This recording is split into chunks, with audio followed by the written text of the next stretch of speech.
Today, I'm going to tell you everything that you pretty much need to know about working in the corporate world. And I started working when I was 21, just like many other people. And throughout my years, I've been working about 3.5 years now. I've learned a couple of things. There's a lot of lessons that I've taken away, some things that you would want to learn, some things that I want to pass on to the newer generation, or if you've already been working, some things I've already learned throughout my years as well. So strap in, we got an action-packed video and let's get right into it. First thing about working is that your work is not going to be reflected unless you tell people what you're working on. The people that are most verbal about what they're working on are the ones that get the glaze, the all-star mentality. Everything revolves around them because they make it so vocal that they're working on something new. When there is a new win, then they advertise that to the people around them. That then goes to show how much effort they're putting back into the business to grow it, add more value, and just become a better company at the end of the day. So just remember that closed mouths do not get fed. God, that sounded like gibberish. Closed mouths do not get fed. What I mean by that is when you are seeking for a better opportunity, a new promotion, you want to take on a new project, no one is just going to give you projects, right? You have to tell your team, tell your manager, here's everything that I'm working on, and I want to take on this extra step to hopefully drive value and drive extra, insight to the business. And most of the times, people are going to look at that and say, wow, this person is actually going out of their way, picking up more work and actually adding more value. Now, when it comes to performance reviews, you can go to your manager and have this log of wins that you have that says, here's everything I've added to the business. And is it unreasonable for me to ask for a 5% raise instead of a 3% raise? Because I saved the money this much. I've generated the company this much revenue. And just know that when you advocate for yourself, you are the most likely person to drive the future of your career. Now, that doesn't go to say that everybody who goes out and fights for themselves is going to get a better career. It just says that most of the time when people don't speak up, their career isn't reflective of their efforts. So once you step into there, open your mouth for it to be fed, then you will soon get fed. That's lesson number one. Now, the lesson number two that I've worked with is really that corporate world will keep revolving. And once you're in and once you're gone, there will be a replacement for you like that. It will be quicker than you can even imagine that they need a person to do their work for them. So you are serving as this person that is the most capable that they have found to do that work for them. But just know that when things come into play, like life versus your work balance, your work is your work. And you shouldn't bring your work to home if that is going to detrimentally influence your life to have a more negative experience by the way that you live. And I see this so often throughout corporate culture where people are just bringing their work home and they're not working 9 to 5s, but they're working 9 to 9s. They're working around the clock. They're staying after. Granted, there are some times where you kind of have to do that because the nature of the business, sometimes you might be closing the books and it might take a little bit of extra time. But if you're doing that all year round, 24/7, and if you don't enjoy the actual work, you don't think it's actually stimulating to you for your future growth, then either one, figure out a way to make it quicker, make it faster, and make it more efficient so you can actually get your time back. Or two, advocate to have more people on your team to help take that burden off of you that you're not bringing home every single day. Or three, the work can wait until the next day. Now, it sounds kind of bad that like, oh, the work can wait till the next day. But in reality, there's only so much a person can take in one day to where the next day they're just not as efficient. Imagine if you had to work 24 hours for one day, how would your work life or your work efficiency be the next day? You would probably be very groggy, very tired, and just not as efficient. So get your rest, get what you need to feel your life, make you happy, to come back to work energized. Because what employers want is somebody that's going to come into the business fully energized and go change crap, make it better, make a stronger business.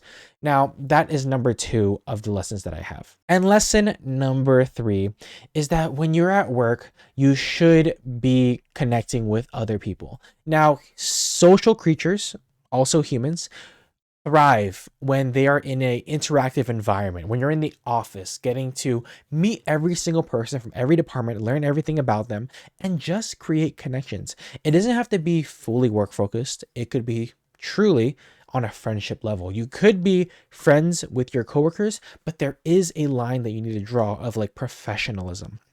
So these aren't going to be the people that you can tell your deepest, darkest secrets to, but more so of what's going to get you through the day, to make you happy, more productive. What can you learn from them? Everything that they have in this industry, everything that they've put into this business, what can you extract from them and what can you give to them as well? This is a two-way street. Not every network connection needs to be for your specific purpose. You can serve a very good purpose in their life as well as giving them advice, giving your opinion, giving them some kind of other perspective that they want to see from. And once you begin to realize that when you're working, building connections goes very far. Somebody, when you're building connection with them, when another position opens on their team, you could be next in line because you've already built that established connection. You've shown them here's everything that you can do, and you're a decent person to work with, if not a great person. So go out there, make those connections. Like your work from home days, like a lot of companies are hybrid now. So your work from home days are going to be for you to put your head down, get stuff done. But when you're in the office, you're going to get stuff done as well as connect with everybody out there. And I can't express this more enough that your connections is probably going to be what leads to your success later on. These connections lead to opportunities, and these connections lead to just more knowledge that you would be able to get at the end of the day. Imagine if you never talked to any of your coworkers, how would you truly excel in your role? There is likely a gap in your team as to why you're joining the team. Like they need somebody because somebody recently left and they've already been working there. So learn everything that you can under them and be as curious as you can be, because the workplace values curiosity. And when you start working, you soon begin to realize that people that are curious just make it very far. People that are curious get to learn more things, they get to connect with more people, and they get to take on more initiatives. And though they might not be extremely powerful initiatives to change the entire scope of the business, but they do add more insight to high-level leaders that want to see a big picture. Sometimes people just want to see a visualization of something, some kind of data analysis, and you're able to just go out, make that project and present it. Then you get that visibility and people also praise you for being that person to take on that project. Now, we've gone through three things. That is number three. Now I want to go into the fourth one, and that kind of ties into the number two that I've spoken to. And that is really advocating for yourself. Remember that when it comes to performance reviews, you want to show your management team and everybody that in the company that you've been working towards stronger highs and you've been trying to learn the business, you've been changing something. Keep that log. Remember, everybody needs a win log in their internal documents to show of here's what I've done to change the business. Here's how fast I've grown. And here's how we're going to drive profitability back into the business, because that is what investors care about. If you work at a startup, you're likely VC backed, and all of these investors from venture capital are basically putting their money on you to drive that business forward, to bring them to profitability, to give them that return one day that all investors seek. And every startup just wants to one day go public, because everybody has private equity or private shares in a company that they want to one day liquidate. Remember that everybody works for an incentive. When you work in the corporate workforce, you are working in exchange for your dollars. Now, it's not always going to be equal, because everybody has an hourly wage. That is our base pay divided by how many hours that we work. But there's the other side of equity. Now, you might be given RSUs if you work in a public company, But if you work in a private company, you're probably given some kind of stock grant that you can't liquidize until a liquidation event, such as an IPO, a buyout, or anytime the company just wants to buy back shares from their employers or employees, I mean. So just remember that equity is the way to wealth. Equity is the way that you are able to capitalize on the amount of money and effort that you put into something.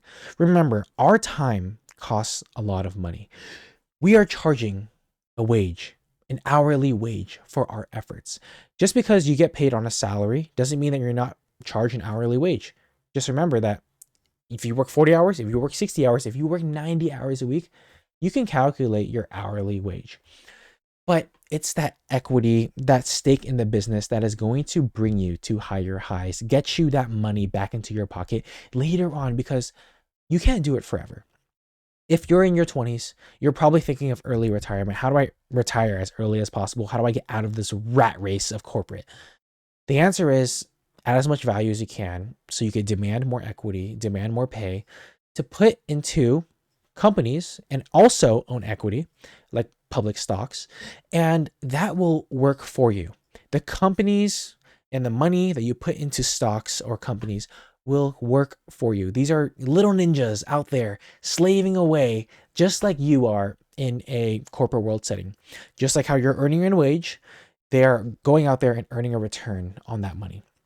So take everything very lightly in your 20s, but this is the time to build wealth. This is the time to go out there, show everybody what you're made of, and learn the most that you can. Because, one, recapping, closed mouths don't get fed. Two, you need to advocate for yourself.